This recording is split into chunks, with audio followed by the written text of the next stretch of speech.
Today we will discuss about the librarian's vacancy of 2026 for the state of Odisha. For the state of Odisha under the Department of Higher Education, Government of Odisha, and it is being conducted by State Selection Board (SSB). So it's a total of 2 to 5 numbers of vacancies. Out of that, 67 is reserved for Omen. Reserved for Omen. Okay, so this is the vacancy. So let's start the thing. So I would like to show you the website. This is the website. In website you can see that this is the option of the Odisha SSB Odisha SSB ODISH Odisha.sc.in. So if you go for this, you can get. If you go for this, you can see this advertisement for the retail advertisement 02 advertisement number 02/2026 rated on 16/4/2020. 6 recruitment for the post of librarian non-gazetted agent non-government जो भी लिखा है तो छोड़ो skip करो। क्या लिखा है? If you click on this, you will be getting to the this advertisement. So if you go for here, यहाँ पर लिखा है, देखिए आप लोग, एडवर्टाइजमेंट नंबर है 02/2023 डेटेड 16/4/2026। ये बहुत बड़ा वैकेंसी है एक्चुअली। इतना सारा वैकेंसी नहीं आता, बहुत ही अच्छा पोस्ट है। सो आप देख सकते हैं कि लाइब्रेरियन जो है, और लाइब्रेरियन का नाम तो पोस्ट का ही है लेकिन ग्रुप भी है और लेवल 9 है। मेरे हिसाब में लेवल 9 मतलब होगा 56 बहुत ही, I think 56 100। So I think 56 100 rupees basic होगा, ठीक है। मतलब ये हम लोग भी अभी इसी पोजीशन में मैं भी जॉब कर रहा हूँ। तो मेरा जो डेजिग्नेशन और लाइब्रेरियन है, लेकिन हम लोग ग्रुप ए दिखाते हैं, सब में इसको ग्रुप ए बोलते हैं। सो लेवल 9 ए हमारा, मेरा जो लेवल है वो 9 के साथ ए भी लिखा हुआ है। So 9A equal to this one 56 100, लेकिन यहाँ पर प्रिसाइजली बोला नहीं गया है, तो आप मेरे हिसाब से 56 के आसपास ही होगा। सो हालांकि हम लोग को इससे ऊपर इतना देखने की जरूरत नहीं है, हमको जॉब लेना है, ठीक है।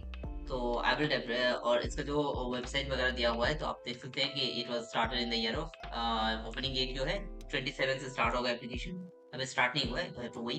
एंड क्लोजिंग जो डेट है 30/05, मतलब कि अगले महीने के 30 तारीख, यानी हम लोग को टोटल लगभग 34 डेज का चाहिए।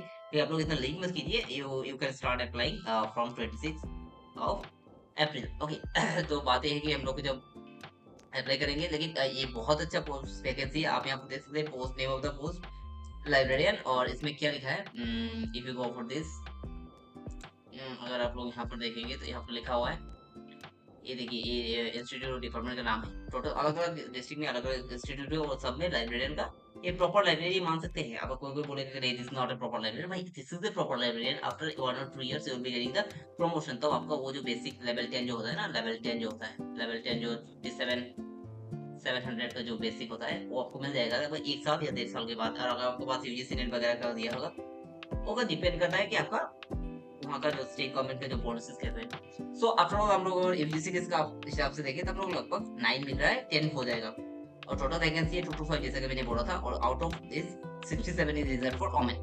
और इसमें एसटी के लिए है टोटल 58, उसमें 18 जो वैकेंसी है वो किसके लिए रिजर्व है? वुमेन के लिए, ठीक है। और एससी में 35 है, उसमें 9 रिजर्व है for women, reserve for women. और फिर यहाँ पर एससीबी, मतलब यहाँ पर एससीबी का फुल फॉर्म मुझे भी नहीं पता, क्योंकि मैं मतलब सोशली इको देख लेते हैं ना आप लोग, मैं देख लेता SCBC। If you click on here, so you will be getting that as in socially educationally backward classes, socially, and so ultimately this is the OBC. You can say this is for OBC, not for other. So if you click on here, so this is for, you can suppose the OBC, and this is for your यहाँ पर लेकिन problem क्या है कि यहाँ पर ईवर्ड में 113 है, और उसमें 36 रिजर्व फॉर वुमेन है, ठीक है। तो पीडब्ल्यूडी के लिए 9 है, और उसमें क्या क्या है वो सब आप देख लीजिए।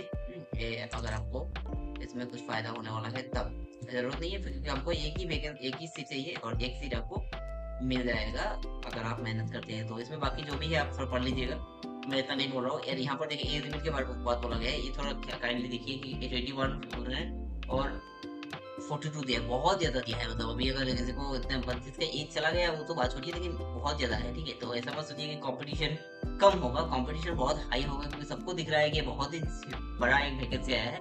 इसमें 2 to 5 नंबर ऑफ सीट और वैकेंसी और पोस्ट खाली है। तो मतलब सब लोग अप्लाई करेंगे, जो लोग 42 ईयर्स के हैं वो भी अप्लाई करेंगे, जो लोग कैटेगरी में आएंगे। जैसे मान लीजिए यार कोई एक प्रोफेशनल है जो कि अभी फिलहाल मान लीजिए 47 ईयर के है, वो भी अप्लाई करेंगे, क्योंकि he is this provision of 42 years है, और जब में 5 साल का एक रिडक्शन मिला है, टोटल हो गया 47 ईयर्स। बस समझ रहे हैं, 47 ईयर के जो जो प्रोफेशनल्स है वो भी अप्लाई करेंगे, और जो 21 ईयर्स के हैं वो भी अप्लाई करेंगे। तो कंपटीशन भी very tough, so you have to prepare accordingly.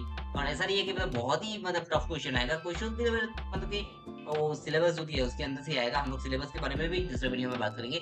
और मैं personally I will try to, क्योंकि मुझे 6 महीने पहले ही मुझे जॉब मिला है, 6-8 महीने पहले गवर्नमेंट एग्जाम कैडर में मिला है। और हम लोग के यहाँ पर भी एक बोर्ड बनाया गया था, जिसका नाम था, आप लोग को मैं बोल देता हूँ, जिसका बोर्ड का नाम था, मैं आपको एक सेकंड में लिख के दे देता हूँ। मतलब उस बोर्ड का नाम था Assam Assam engineering service recruitment board, ठीक है। मतलब कि मुझे पर्सनली जो लगा है, एपीएससी हम लोग को जो है, एपीएससी जो होता है ना हम लोग सिविल सर्विस के लिए, उसके मतलब अंडर में ही ये बोर्ड को, मतलब ऐसा है कि मतलब बोर्ड तो डेफिनेटली अलग बनाता नहीं, ऑपरेशन सारे मुझे लगा कि एपीएससी ही क्या है, क्योंकि बहुत ही स्मूथ था, बहुत ही ट्रांसपेरेंट था, बहुत ही बढ़िया। मतलब कि टोटल वैकेंसी हम लोग के पास थे सिर्फ 3 और 17, मतलब 20 वैकेंसी था। 20 में मुझे जॉब मिला, क्योंकि मैं तो भाई बहुत प्राउड फील करता हूँ कि गवर्नमेंट के ऊपर, मतलब दे आर वेरी गुड। क्योंकि ये जो मार्क्स के ऊपर जो जॉब्स होते हैं ना, जो बेसिस होता है एपीआई और मार्क्स के ऊपर, तो उसमें मतलब मिलना बहुत मुश्किल होता है। क्या होता है कि बहुत सारे जेन्युइन कैंडिडेट होते हैं जो कि जिनके मतलब एकेडमिक्स इतने अच्छे नहीं होते, but they are very talented, they are very professional, they are very trained, they are very qualified, because although they are not having this kind of good marks like 80%, 90%. So मैं विश्वास करता हूँ कि मतलब अभी जो एज जैसा exam होता है ना, जैसे मुझे भी जिसमें जॉब मिला, इन सब एग्जाम में क्या है कि जिसके पास टैलेंट है, जिसके पास नॉलेज है, जिसके पास एक्सपीरियंस है, ही और she will be getting the job definitely. क्योंकि इसमें कोई मतलब अगर सब कुछ ट्रांसपेरेंट रहता है, कोई झमेला नहीं होता है, तो मतलब इसमें कोई डाउटफुल नहीं है कि एक ही एग्जाम देना है, रिटन में क्वालिफाई करेंगे, कोई गफला नहीं है, कोई झमेला नहीं है। हाँ, क्योंकि बाकी कभी इंटरव्यू नहीं फेस करना है आपको।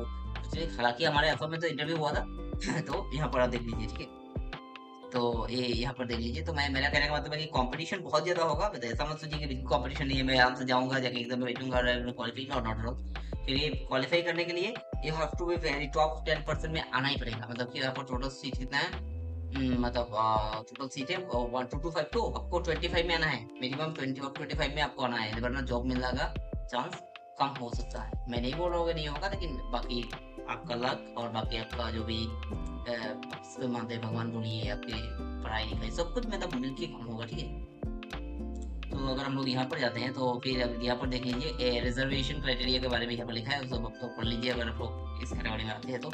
और यहाँ पर जो एलिजिबिलिटी बोला है, तो ये थोड़ा देख बोल देता हूँ आपको कि ऑल इंडिया में सब लोग अप्लाई शायद नहीं कर सकते, मैं देख लेता हूँ थोड़ा। यहाँ पर देखिए जो लिखा है, यहाँ पर लिखा है ये तो पोस्ट का नाम है, ठीक है। और यहाँ पर ही और she must be citizen of India, India का सिटीजन होना पड़ेगा, और domicile of state of Odisha. मतलब यहाँ पर जो है आपको हो सकता है कि डोमिसाइल सर्टिफिकेट निकालना पड़ेगा डीसी के थ्रू से, डीसी जो होते हैं ना वहाँ से निकल मिल जाएगा आपको। ये थोड़ा आप देख लीजिए आपका वहाँ पर क्या चलता है, मैं तो वहाँ का नहीं हूँ। तो मुझे लगता है हम लोग यहाँ पर जैसे पीआरसी आता है, पीआरसी परमानेंट रेसिडेंस सर्टिफिकेट, उसको डोमिसाइल भी कुछ लोग बोलते हैं, तो आपके यहाँ पर डोमिसाइल हो सकता है, ठीक है। पीआरसी ज्यादा मतलब फुल प्रूफ होता है, और डोमिसाइल से थोड़ा सा छोटा भाई बन सकते हैं। तो अगर आपके यहाँ से डोमिसाइल मिल रहा है, तो यू जस्ट ब्रिंग और get a get a domicile certificate, then start applying, or you can say you can apply, and then according देख लीजिए आपको क्या करना है। मतलब आपके पास ये सर्टिफिकेट होना ही चाहिए, क्योंकि ये देखिए एकदम एक नंबर में लिखा है, ठीक है। मतलब most important to be able to speak, read and write Odisha, Odisha आपको ओडिशा लैंग्वेज आपको आना चाहिए। ओडिया, सॉरी ओडिशा नहीं, Odia, I am so sorry, आपको ओडिया लैंग्वेज आना चाहिए। And shall have Odia as a language subject in the HSC आपका यहाँ पर कौन सा स्कूल है, आई डोंट नो। एचएस मेरे हिसाब से 10th हो सकता है, 10th के अंदर आपको एक ओडिया लैंग्वेज भी पढ़ना होना चाहिए। और equivalent examination have been declared by the pass test in Odia language equivalent to the middle school standard. वो मैंने बोला ना, मिडिल स्कूल में आपको एक सब्जेक्ट पढ़ना होना चाहिए, ठीक है। नेक्स्ट में क्या करना है आपको देखना है, यहाँ पर लिखा है candidates passing academic qualification university institute blah blah blah should not be considered eligible for selection. मतलब यहाँ पर डॉक्यूमेंट को अगर गलत हुआ तो आप लोग को सिलेक्शन, मतलब सब कुछ होने के बाद में आपको जॉब नहीं मिलेगा, ठीक है। कंप्लीट का बात वही है। तो यहाँ पर बोल रहा है, और एक एक बात यह है कि प्रूफ ऑफ रिलेवेंस यहाँ पर दिया ना, क्या बोलते हैं, रिकॉग्नाइज्ड यूनिवर्सिटी वगैरह कुछ कुछ देखना पड़ रहा है। और must not be have more than one sport, मतलब ये पॉलीगमी को रोकने के लिए गवर्नमेंट ऑफ ओडिशा का अच्छा पहल है। I just appreciate for that. एक ही आपको वाइफ हो, अगर है तो एक होना चाहिए, नहीं है तो कोई इशू नहीं है। और गवर्नमेंट सर्वेंट जो भी है उनको वो चाहिए, क्या बोलते हैं आपको यहाँ पर, ये जो बोला है ना, एनओसी चाहिए। जो लोग इन सर्विस जो लोग अप्लाई करेंगे they should have NOC. Okay, next अगर हम जाएंगे तो देख लेंगे, रुकिए एक सेकेंड। मेरा क्या है ना कि ये देखिए मेथड ऑफ सिलेक्शन, यहाँ पर ये बहुत बढ़िया है, मतलब बहुत इंपॉर्टेंट है और आप सबको जानना चाहिए। हाँ, मतलब यहाँ पर क्या होगा, देखिए लिखा है selection of candidates for recruitment for the post will be made through the competitive examination. मतलब यहाँ पर हम लोगों का एक रिटन एग्जामिनेशन होगा, ठीक है। The selection process shall be based on solely, यहाँ पर सोलोली लिखा है ना, देखिए सोलोली लिखा है, सोलोली रिटन टेस्ट, मतलब एक टेस्ट लेना है, उसी के ऊपर आपका सिलेक्शन हो जाएगा। कोई झमेला नहीं है, किसी को नहीं बोलना है, कुछ भी नहीं करना, बस you have to be very good, very good in the written test. तो test will be carried total of 150 marks का टेस्ट होगा और multiple choice MCQ based question, मतलब हमारा यूजीसी नेट के जैसे ही एग्जाम होगा, ठीक है। The candidates having the examination in the 2 hours, 150 mark, मैं फिर से बोल देता हूँ 2 आवर्स, 2 आवर्स, और कितने क्वेश्चन, 100 क्वेश्चन होंगे, ठीक है। और सारे के सारे क्या होंगे, एमसीक्यू होंगे। तो ये हमारा हो गया test. Next going to the next line, अगर हम लोग फिर जाते हैं इधर में, तो यहाँ पर देख लीजिए और लिखा है, मैंने बोला ना कि 100 क्वेश्चन हो गए। तो ये रहा टोटल कितने क्वेश्चंस होंगे, total there will be 100 numbers of questions, okay। So 100 question, each question having the 1.5 marks and the negative marks will be 0.50। it's too high, क्योंकि हम लोग जानते देते हैं 1 मार्क्स में अगर होता है, अगर क्वेश्चन एक क्वेश्चन में 1 मार्क होता है, अगर मान लो तो हम लोग कितना होता है 0.25 होता है, ठीक है। लेकिन यहाँ पर क्या है, 1 की जगह में 1.5 किया है, लेकिन इसको डबल कर दिया 2x करके 0.50, मतलब you have to be very clear to put the answer or write the answer or to click the answer। जो भी करना है आपको बहुत ही शार्ट। तो गवर्नमेंट का ये अच्छा पहले, मैं बुरा नहीं बोलूंगा, क्योंकि कुछ लोग तुक्का मार के भी मतलब कभी कभी जॉब हो जाता है, अगर नेगेटिव मार्किंग है, और यहाँ पर तो बहुत ज्यादा नेगेटिव मार्किंग है। अगर क्योंकि जनरली मैंने आपको बताया ना, अगर 1 मार्क का क्वेश्चन है तो उसमें 0.25 बोलते हैं, सॉरी 0.25 नेगेटिव होता है। यहाँ पर 1 को 1.5 किया है, मतलब ये थोड़ा सा 1.5x किया है, लेकिन इसको क्या किया तो 2x कर दिया। तो मतलब it is very tough for anyone to qualify. तो वही लोगों को जॉब मिलेगा जो लोग बहुत ही ज्यादा शार्प और बहुत ही ज्यादा कॉन्फिडेंट, और जिनके पास मतलब अल्टीमेटली जिनके पास नॉलेज है, they will be getting the job, okay. मतलब आप लोग भी, जिनको भी जॉब लेना है भाई, लग जाओ, मतलब एकदम मतलब क्रिस्टल क्लियर होना चाहिए आपके माइंड में। इस क्वेश्चन का 4 ऑप्शन है, 4 में से बी आंसर है, और बाकी क्यों नहीं है 3 वो भी आपको बताना चाहिए। You have to be very clear, because आपको लगा रहा है कि अच्छा इसका आंसर सी है, मैं सी देख रहा गया, ठीक है। सपोज मैं मान लो यहाँ पर अगर लिखा हुआ है, अगर मान लो ए है एक ऑप्शन, बी है एक, और सी है एक, और डी है, आपको लग रहा है कि नहीं मेरा तो आंसर बी है, ठीक है। अगर मुझे लग रहा है कि ये बी आंसर, ठीक है, तो अगर बी का मैंने ग्लू किया, बट अगर यहाँ पर मतलब ओएमआर में क्या होता है ना, मतलब आपको जब नेगेटिव हो तो आपको ए भी पता होता है, ए क्यों नहीं है, ए क्यों नहीं है, ए क्यों नहीं, व्हाई दीज आर नॉट, तब जाकर आपको 100% एक्यूरेसी आएगा। 100% तो पॉसिबल नहीं है, लेकिन जितना हो सके मैक्सिमम एक्यूरेसी के लिए आपको ये चीज, मतलब आपके पास बहुत ज्यादा नॉलेज की जरूरत है, ताकि बाकी जो भी ऑप्शन है उनके बारे में भी आपको थोड़ा थोड़ा पता हो, ठीक है। तो इसके लिए यहाँ पर बोल रहा है 0.50, बहुत ज्यादा मतलब नेगेटिव मार्क्स का जो पोर्शन है बहुत ज्यादा है मुझे। सो अगर देखते हैं तो qualifying marks will be written test 40% candidate belonging to the UR category या 30%। मुझे यहाँ पर एक डाउट है, यहाँ पर एक क्लियर नहीं किया लोगों ने, मतलब यहाँ पर 40% और 30% बोलने का मतलब क्या है। अगर मुझे एक ही एग्जाम लेके क्वालिफाई करके सिलेक्शन लिस्ट निकालना है, फाइनल लिस्ट, तो ये 40% क्वालिफाइंग बोलने का मतलब क्या है, क्या लोग फिर से मतलब कुछ लेंगे क्या, मतलब इंटरव्यू या फिर कुछ सेकंड टेस्ट वगैरह होगा क्या, टायर 2 बोल के कुछ होगा, ये मुझे नहीं पता, लेकिन हाँ मुझे समझ में नहीं है। आप लोग काइंडली कांटेक्ट कर लीजिए सिलेक्शन बोर्ड, ठीक है, एसएसबी से आप कांटेक्ट कर लीजिए, ठीक है। तो ये वाला है, in case of the final selection candidates the aggregate percentage of the marks secured in the graduation equivalent. अच्छा, यहाँ पर एक चीज बदल है, मैंने जैसे बोल रहा, यहाँ पर एक दिक्कत है, यहाँ पर देख लीजिए आप लोग, यहाँ पर दिक्कत ये है कि यहाँ पर देख लीजिए, यहाँ पर दिक्कत ये है कि आप ग्रेजुएशन का जो मार्क्स है ना, उसको लोग कंसिडर करेंगे, क्यों करेंगे मुझे नहीं पता, लेकिन हाँ वो लोग तो बोल रहे हैं इसको they will be considering the marks of graduation while the making the further tie अगर होता है। अच्छा, इन केस ऑफ टाई, अच्छा in case of further tie, अगर कोई किसी का अगर टाई होता है तभी जाकर उसको ग्रेजुएशन के मार्क्स देखा जाएगा, ठीक है। और ग्रेजुएशन मार्क्स भी अगर टाई होते हैं तो फिर उसका डेट ऑफ बर्थ भी देखा जाएगा। सो मतलब ये वाला बात है, ठीक है। जैसा मैंने बोला था बिल्कुल ऐसे है, कोई मतलब माथा में कुछ ना कुछ ही बातें हैं कि अगर आपको सिर्फ एग्जाम देना है 100 मार्क्स 100 मार्क्स का क्वेश्चन है, मैं फिर से रिपीट कर रहा हूँ, 100 क्वेश्चन 150 मार्क्स और 0.50 नेगेटिव, ठीक है, नेगेटिव, ठीक है। तो ये बस इतना सा फंडा दिमाग में रखिए, सिलेबस को देखिए, देखते बिल्कुल आज ही सिलेबस को प्रिंट कीजिए और पढ़ाई स्टार्ट कीजिए। I will help you if you require any kind of help, क्योंकि घूम फिर के तो जॉब लेना है भाई, आज नहीं तो कल। और इस वैकेंसी के लिए मुझे लगता है कि सालों से कोई ना कोई हजारों लोग वेट कर रहे होंगे, और उनके भगवान करे उनको जॉब मिले। और जो लोग पेशेंट होंगे, जो लोग मेहनती होंगे, जो लोग हार्डवर्क करेंगे, तो उन लोगों को जॉब मिलेगा, और मिलना भी चाहिए भाई, ठीक है ना। तो आप लोग नेक्स्ट आगे बढ़ते हैं, देखते हैं और क्या क्या लिखा है इसमें। इसमें लिखा हुआ है जोन ऑफ एग्जामिनेशन, वो सब आप देख लीजिए। हाँ, ये जो है ना जोन ऑफ एग्जामिनेशन, आप थोड़ा देख लीजिए। एप्लीकेशन फी और वगैरह वगैरह 200 रुपये फी है बाकी लोगों के लिए, और बाकी लोगों के लिए 500 रुपये है। एलिजिबिलिटी, ठीक है, जो लोग रिजर्व है वो 200, जो अनरिजर्व है उनको 500 रुपये देना है बस। कोई बात नहीं, कोई दिक्कत नहीं, 500 रुपये is not big matter of concern. So ये सब कर लीजिए आप लोग। नेक्स्ट नेक्स्ट ये सब डॉक्यूमेंट्स वगैरह सब पढ़ लीजिए। सो हाउ टू अप्लाई में लिखा हुआ है, आप इस वेबसाइट में जाकर करना है, मैं दिखा दूंगा आपको।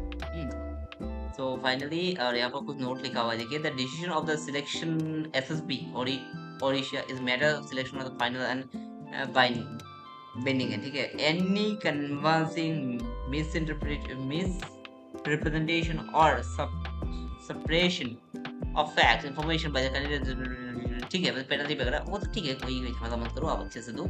और यहाँ पर प्रेसिडेंट का सिग्नेचर है, मिस्टर राजेश शायद लिखा है ना, आयुष के राजेश ही लिखा है। चलो बढ़िया है सर का, thank you for this beautiful advertisement. We all appreciate the government of Odisha and the board because मतलब ये इतना सारा वैकेंसी आना बहुत बड़ी बात है, क्योंकि मतलब इतना सारा आएगा ना तो प्रोफेशन को मतलब अलग लेवल का एक बेस भी देगा, ठीक है। और ये सिलेबस को हम लोग बाद में डिस्कस करेंगे, थोड़ा देख लीजिए आप लोग। तो ये रहा आप लोगों का बोर्ड, और आप यहाँ पर क्लिक करके if you click on here apply, तो अगर आप लोग यहाँ पर क्लिक करेंगे तो अप्लाई, जैसे यहाँ पर मान लीजिए मैंने link for post of junior assistant है ना, यहाँ पर आ जाएगा, अभी आया नहीं है, 27 को आ जाएगा। और आने के बाद यहाँ पर ऐसे ऐसा रहेगा अप्लाई नाउ, इस पर क्लिक करेंगे तो आप एक साइट में जाएंगे, जस्ट डेमो दिखा रहा हूँ मैं। जैसे इसे क्लिक करेंगे you will be getting this kind of registered user new user. तो आप यहाँ पर क्लिक करके कल मैं दिखा दूंगा आप लोगों को, ऐसे भी आना चाहिए 27 में लेके। उससे पहले आप अपना सिलेबस डाउनलोड कर लीजिए और पढ़ाई स्टार्ट कर दीजिए। सिलेबस लगभग मुझे जितना लगा यूजीसी नेट के इक्विवेलेंट है, थोड़ा बहुत चेंजेस है, तो ये सब है, ठीक है, ठीक है। So thank you so much for your time, और हम लोग मिलते हैं नेक्स्ट में। और आप लोगों को जो भी क्वेरीज है आप काइंडली कमेंट बॉक्स में लिखिए, मैं कोशिश करूंगा सॉल्व करने के लिए। और मैं कॉपेश खानू, librarian, polytechnical college Assam, and I would like to help you. I'll be very grateful to help you। यार मैं चाहता हूँ कि आप में जिन जो लोग मेरे वीडियो देख रहे हैं उन सब में किसी ना किसी का सिलेक्शन हो, इवन सबका हो जाए भगवान करे। तो thank you for that, wish you very very best, all the best. मैं आप लोगों को शुभकामनाएं देता हूँ। So let's start. Okay, thank you so much, bye bye.